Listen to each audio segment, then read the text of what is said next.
being in the profession that we are in, where we are always gathering with large amounts of people. And we're supposed to bring hope. Yeah. We're so good at that. And we're supposed to proclaim the gospel. Proclaim the gospel.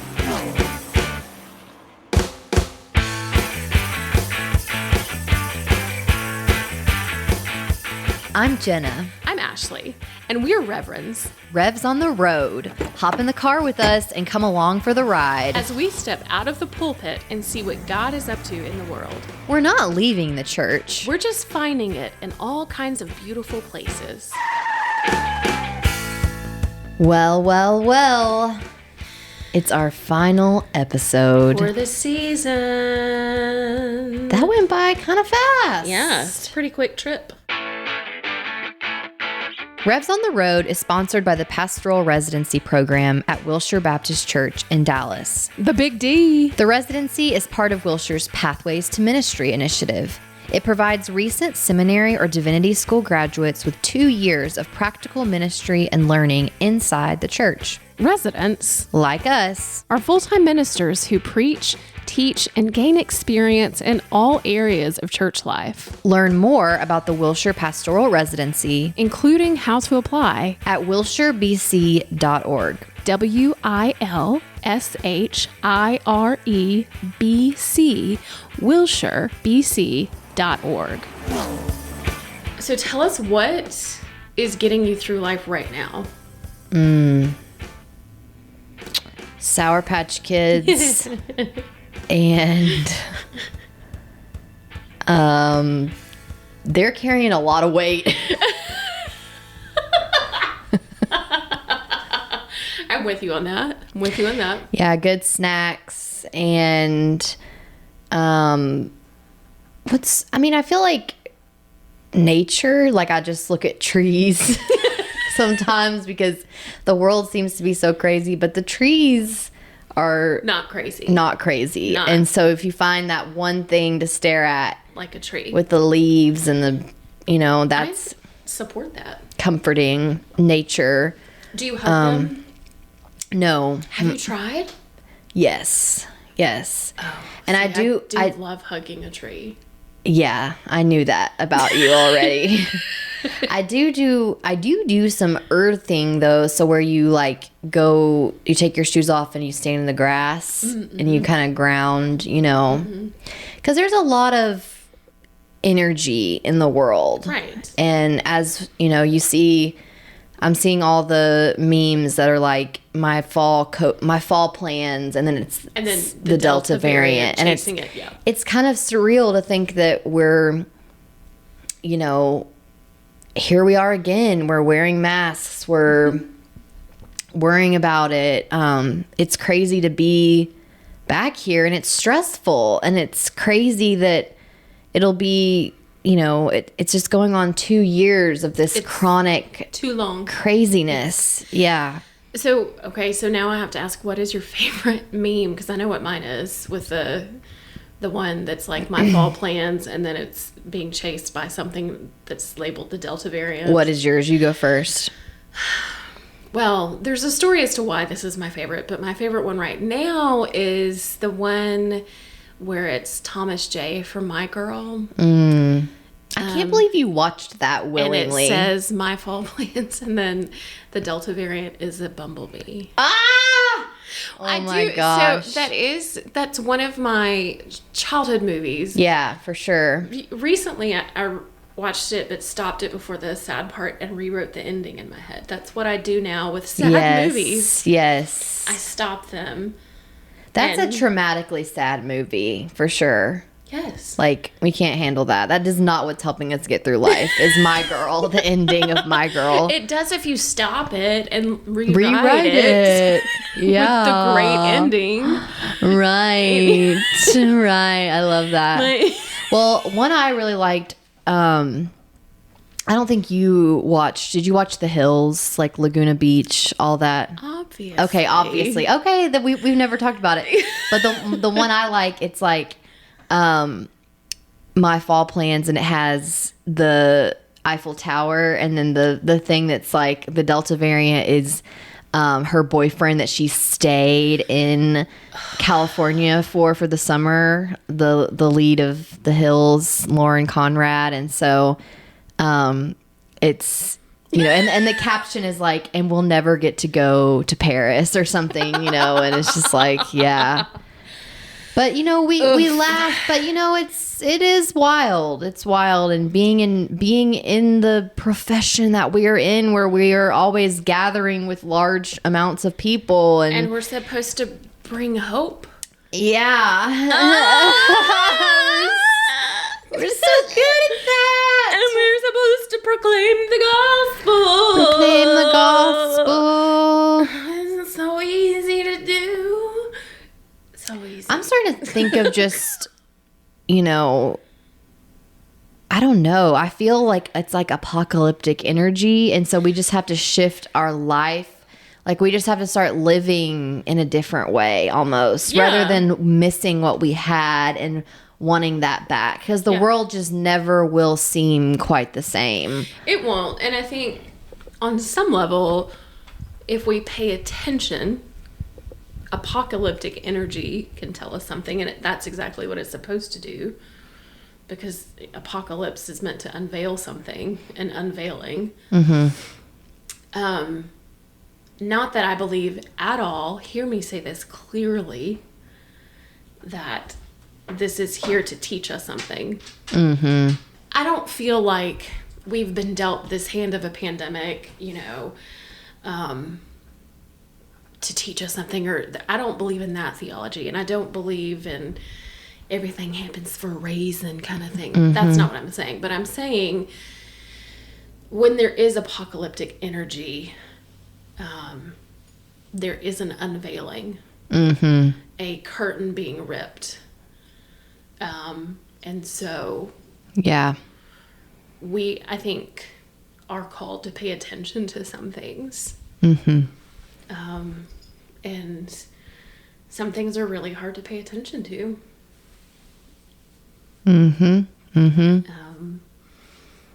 Yep. And some things are hard to learn from. That's why you got to put on the whole armor of God. Woo!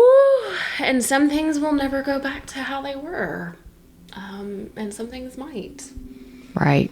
And sometimes we need a meme to get us through life. And Sour Patch Kids. Yes. And TikTok. And whatever it is that's just grounding you and finding that moment of centering each day, even if it's just like a little moment, a deep breath, like I think that's what we can do. We just keep going, and we share gratitude for what we have, and share laughter and relationships cleansing. And friendships. Yeah. I'm grateful for all those things. Me too. Me too. And so TikTok's really getting you through. It has. So TikTok has gotten me through. Which apparently is just owned by her dog, Gilbert. Right. I'm not on TikTok. Yeah. My dog is. Obviously. So I just have to monitor his activity on TikTok. Obviously. To make sure. Yeah, we're with you. I have to make sure that he behaves himself on TikTok, So. Right. He does post a few videos, but I just have to make sure that you just have to make sure he's safe. Right. And just looking at the content. Yeah. But oh my gosh, it got me through the beginning of the pandemic, the middle, and now this, whatever this resurgence is. It's funny. It's some solid escapism. I believe in it. For a moment of scrolling and laughter, a little outfit of the day. The ooh-ta-da. The ooh-ta-da. The OOTD. Taught me how to make bread in the middle of the pandemic. It taught me how to curl my hair without heat. It taught me so many valuable things. Oh, yeah. I remember those hair things, and you would curl your hair up in there, and You'd be like, don't let me forget to take them out before I go in the church. And say, just trust the process. Trust the process. Yeah, I'd be like, it's curling my hair without heat. Don't take those. I thought it was an interesting look, really. No, it's... Wow, it's crazy to think about how far we've come and just showing up here, because we have 2 new colleagues in our program, and we're getting to know them, and it's been so crazy to kind of see everything through their eyes and remember moving here. And we moved in the middle of a pandemic. We really did. Can you believe that? About a year ago, no, both you and I packed all of our stuff, moved. I moved halfway across the country in the middle of a pandemic. You moved pretty much halfway across the country. Yeah. Arkansas and Texas are 2 different countries. Texas is its own thing. So yeah, basically, it was a big, and I think you just get through things.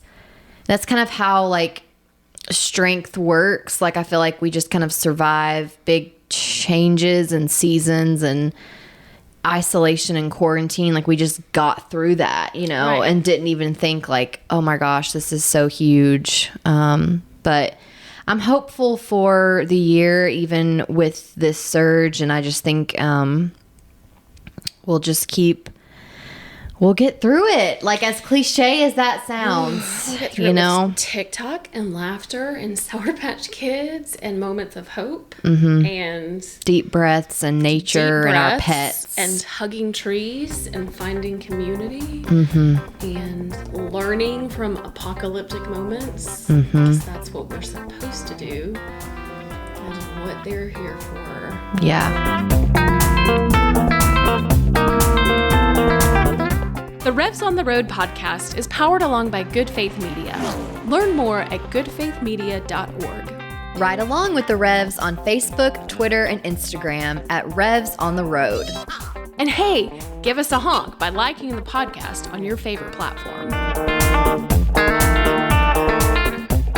Well, we've learned a lot. Yes, this summer. We've been passing the mic, the pulpit all summer, and it's been such a fun project. I'm really proud of it. I'm proud of our work. I think it's just really quality, meaningful content, and absolutely, it's just blown me away each and every time, the wisdom that lies outside of the 4 walls, right? We think of the church as the place where people should come to for wisdom, and this project has kind of flipped that around for me, that actually there is so much wisdom to be found outside. And so it's this dance of bringing wisdom in and also sharing the wisdom we have to the world from the church. But it's been a big summer.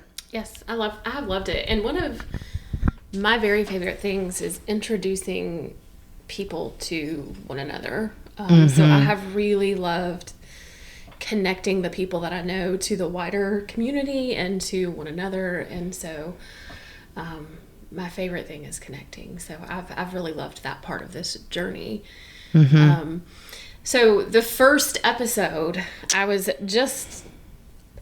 the first time I met Becca, first of all, I was just blown away by her. We both were. We were just like, her candor and her humor. Right. And being just so transparent. And I thought, she's funny and brilliant and has so much to share, and we need that voice. And so I thought immediately we need her. So I'm so thrilled she said yes. Yeah, she was our first guest. A lot of my childhood was, my parents would say things like, well, at least you have control of your bladder. At least you can be in the regular class at school. But then there would be things like, well, they're giving me a shorter desk, and I still had to ride the short bus, as it was colloquially known, right? What was one of the nuggets that you remember from Becca? I remember just her spirit and the humor, I think, was so disarming, and it just made me want to get to know her. And I think, like, a lot of times we can dehumanize disabled people. And so for her to just speak so openly about being in a wheelchair and also be like a full person, like a true, full dynamic person, like that was really beautiful to see. What about you? What did you love about Becca? I mean, same, yes. And I remember her talking about her research project and saying to someone when she was presenting it, my project is about how you already think I'm dead. Oh my gosh. But She's amazing. She's amazing. It's so true and so eye-opening, and just thought-provoking about how I have already written this story about some people in my mind. Totally.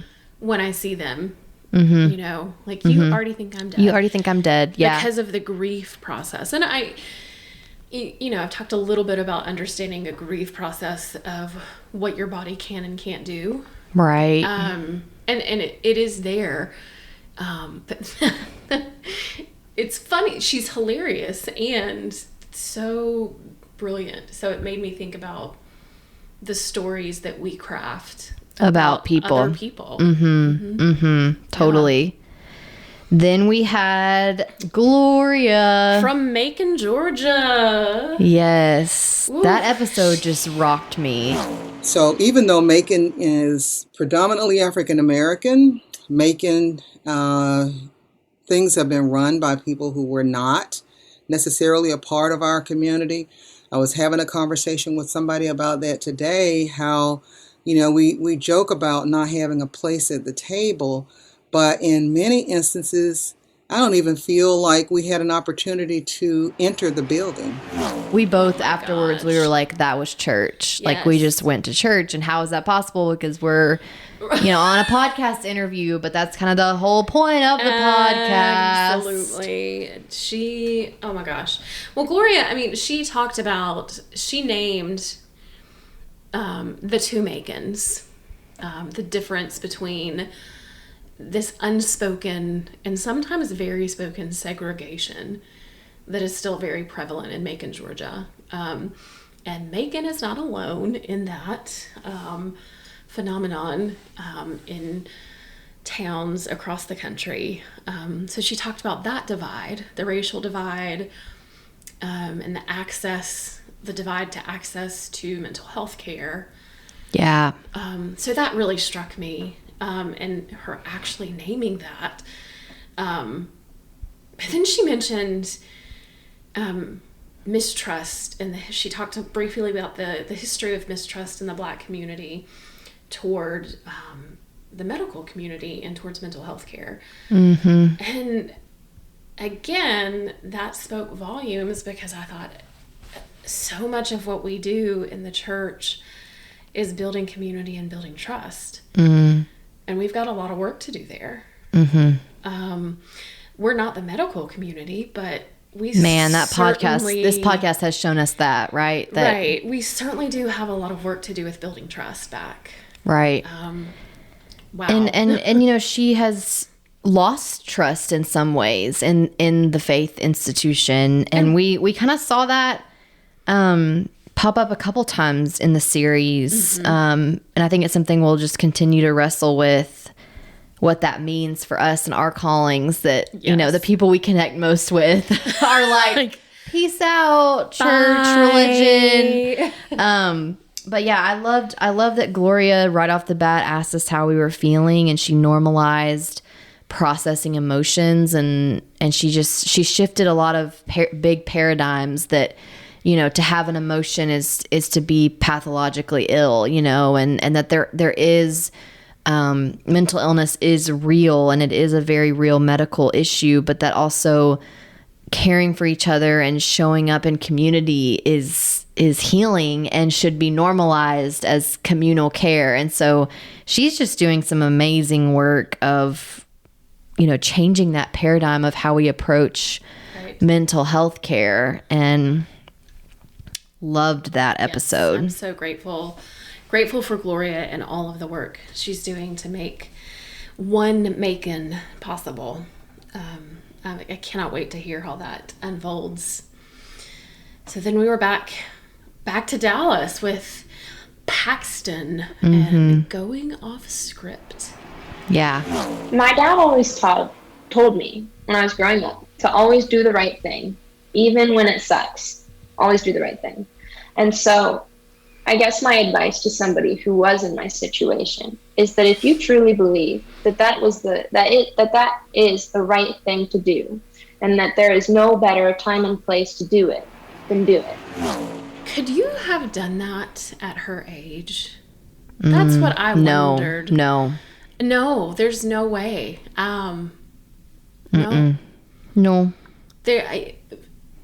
I pondered that for several days after our interview with her, and I thought that the bravery there is what astounded me at her age. Yes, it's astounding. What? I'm twice her age, and still sometimes find a lot of times. Yeah. Let's not lie. A lot of times find it real difficult to find the courage to say the really hard things. I was just astounded at the bravery to just go off script. Yeah. Just do it. Yeah. Wow. She just had this raw passion and conviction and this sense of one thing she said stuck with me that I think her parents taught her about, like, you just do the right thing when it's the right thing to do, even if it's hard. And it was like, yes, like that's what we do, but we don't do that oftentimes. We don't do it often, but oh my God. Like she knows that. Yes. You just do the hard thing. It wasn't like she was excited to drop this epic bomb at Lake Highlands High School, but she knew based on her power and privilege that it was the right thing to do. And I think that speaks to discernment and prophetic speaking and understanding the privilege that you hold when you hold the microphone. And I think it's something we're very aware of, or we try to be aware of, in this podcast, is like yes, knowing the privilege of your platform and knowing the privilege of holding the microphone. I don't ever want to take that lightly. Right. Ever. It's a gift. It is a true gift. And I always I want to harness the bravery that she has to say the hard things. So, man. Beautiful. Yeah. Beautiful. Catherine, our friend Catherine Keller, was episode 5. Yes, When Church Hurts. Still marinating on all of that. And church, there is no hurt like church hurt. No. A lot of times at night, we'd be like getting ready for bed, and we would just sit there and talk forever about her experiences. It was very high control, which high control is language that I use, and that the research, reflects often to talk about groups that are that very high control. So very rigid. Religion. Oh, I made a word. Having her kind of clinically describe it and describe the symptoms and the challenges that so many people face coming out of high control, fundamentalist, controlling situations. Wow. And the fact that this isn't talked about very often. And #religid. She did. Religid. She accidentally came up with a hashtag. That was so good. Religid. And it was validating to hear somebody with her expertise and her knowledge and her care talk about caring for people who have been through that and who are healing from that. And that healing is possible. Yes. To first of all know that it is real and we're not imagining that church can hurt. Right. Right. To hear that you're not making things up is validating. And then to hear that it is possible to heal and that there's hope was what I needed to hear. Totally. And I'll continue to kind of sit with what she described as a safe community, which is where people feel in their bodies an embodied sense of safety.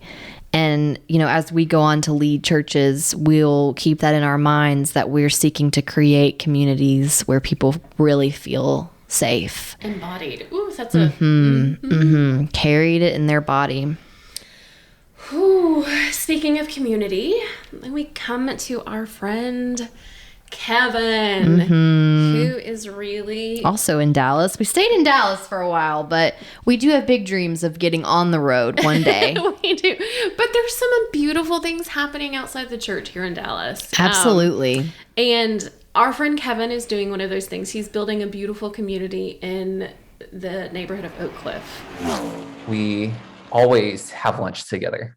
Almost every day, the staff has lunch together and we talk to each other. We don't talk about work.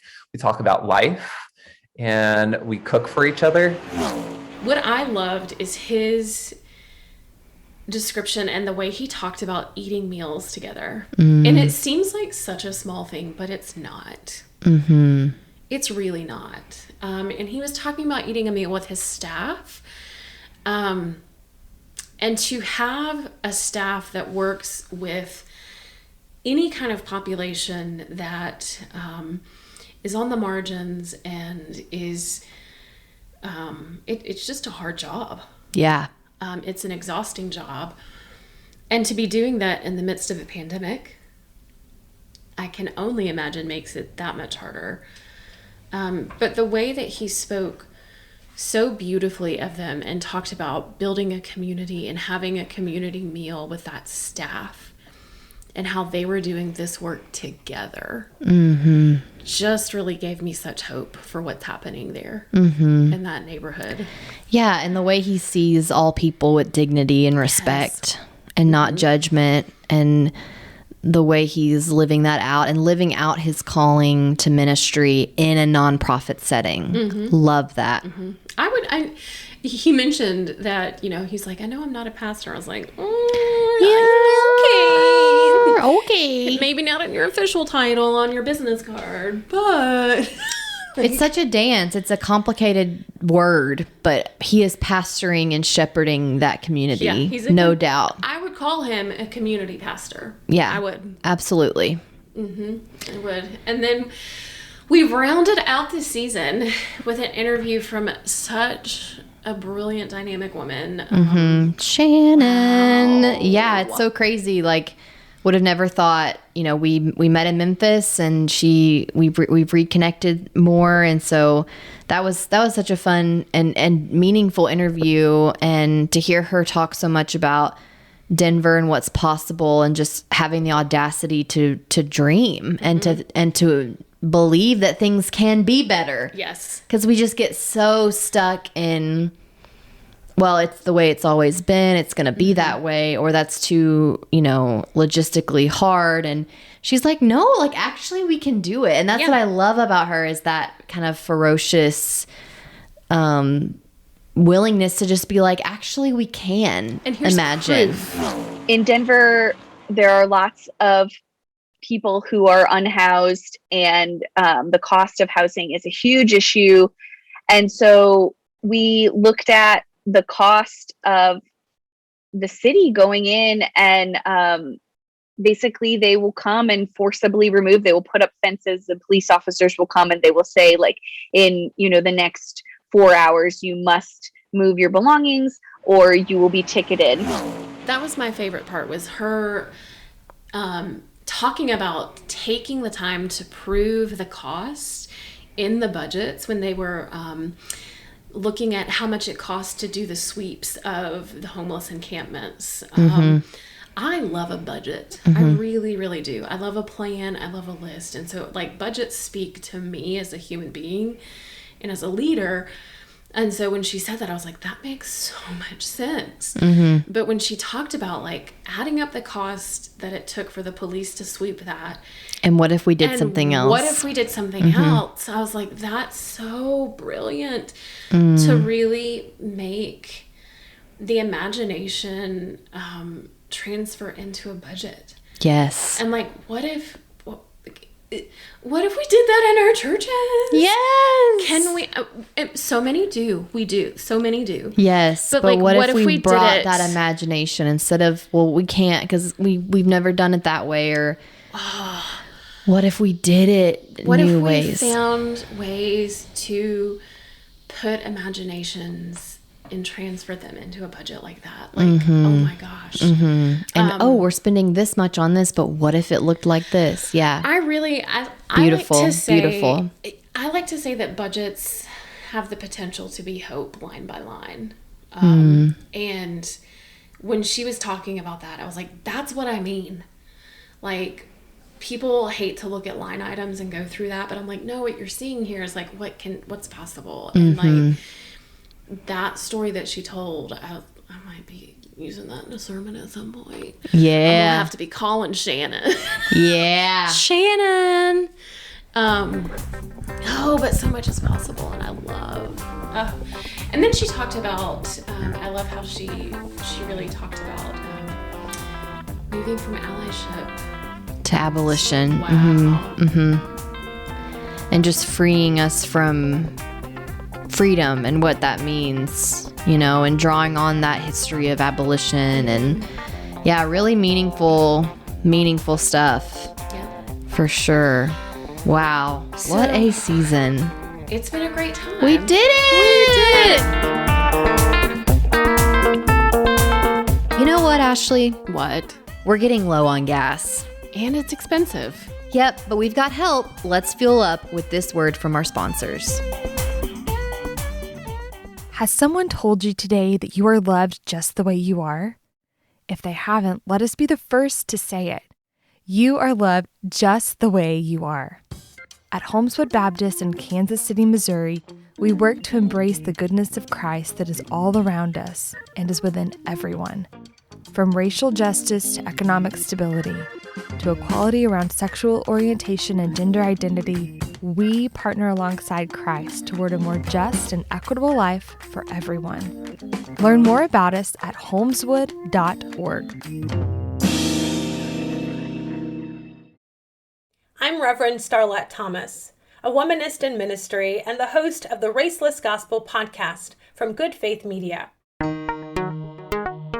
It's season 2, and we're still talking about that taboo trinity: race, religion, and politics. This season of the Raceless Gospel has 8 episodes, 8 podcast church services. The doors at this church are open, and we're going to talk about the sticks and stones we carry faithfully that break the skin and bones of Christ's body. And on each episode, we're joined by those who bring perspective and insight as to how we set these broken bones and perhaps make things right. The Raceless Gospel Podcast. 8 episodes released every Sunday beginning July 18th. I'm your podcast pastor, Reverend Starlette Thomas. Join us as we discuss the church in North America's bodywork. Learn more at goodfaithmedia.org.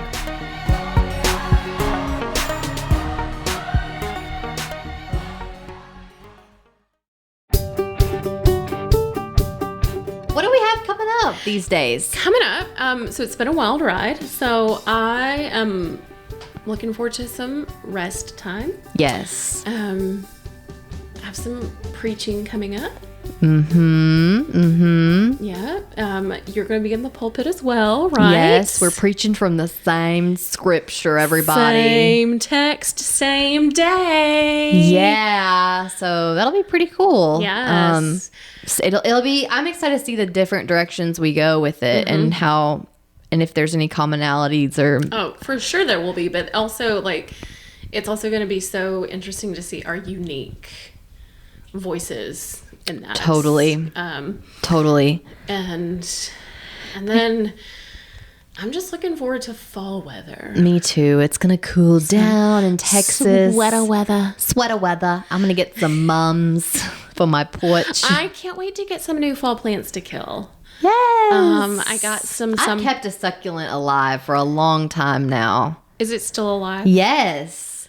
For But real? there are- Like for real- alive, or just like... It looks pretty good, although there are some ants living in there, and so I need to get some ant killer, but I'm afraid that's going to kill the plant. So if you have any tips for ants in your plants, text me.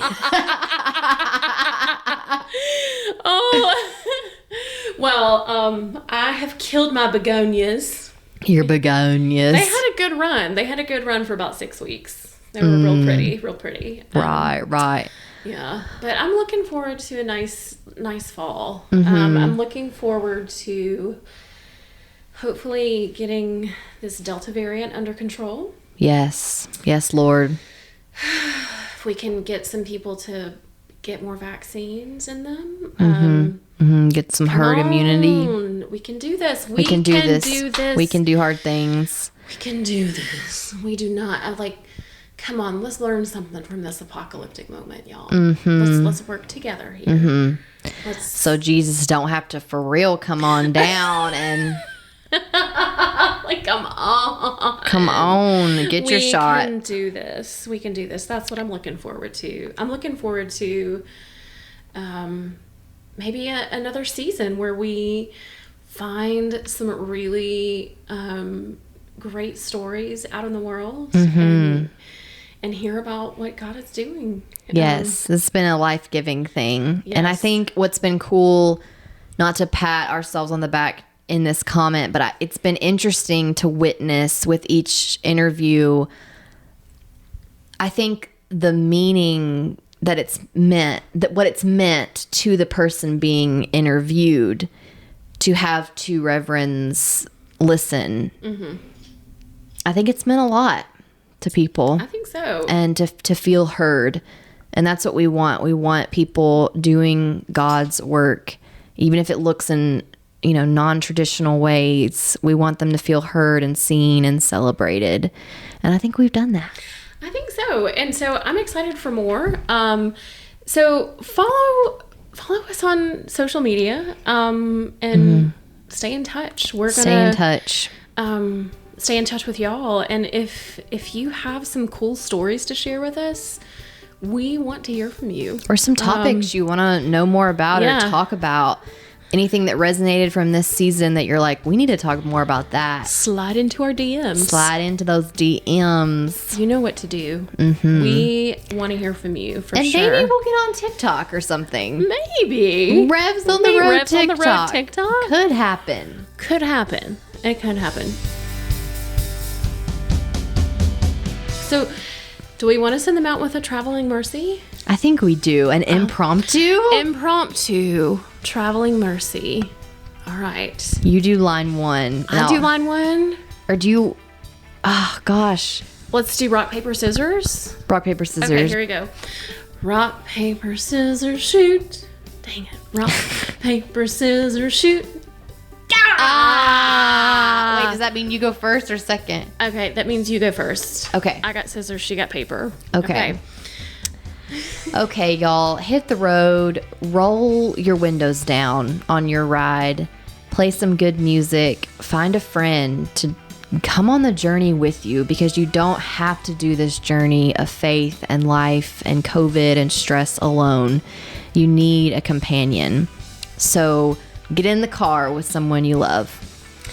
And as you feel the breeze on your face, know that there is a wild, rowdy, Holy Spirit cheering you on, giving you an imagination, giving you hope, giving you energy, and empowering you to do this work in the world. Amen. Amen. And don't forget to stop for snacks. Bye, y'all. Bye. Till next time.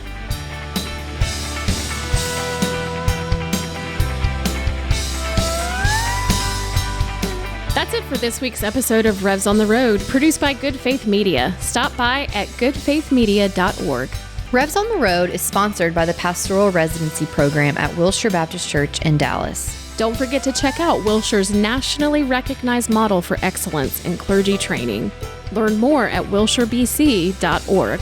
Ride along with us, The Revs, Ashley, and Jenna on Facebook, Twitter, and Instagram at Revs on the Road. and give us a honk by liking the podcast on your preferred platform.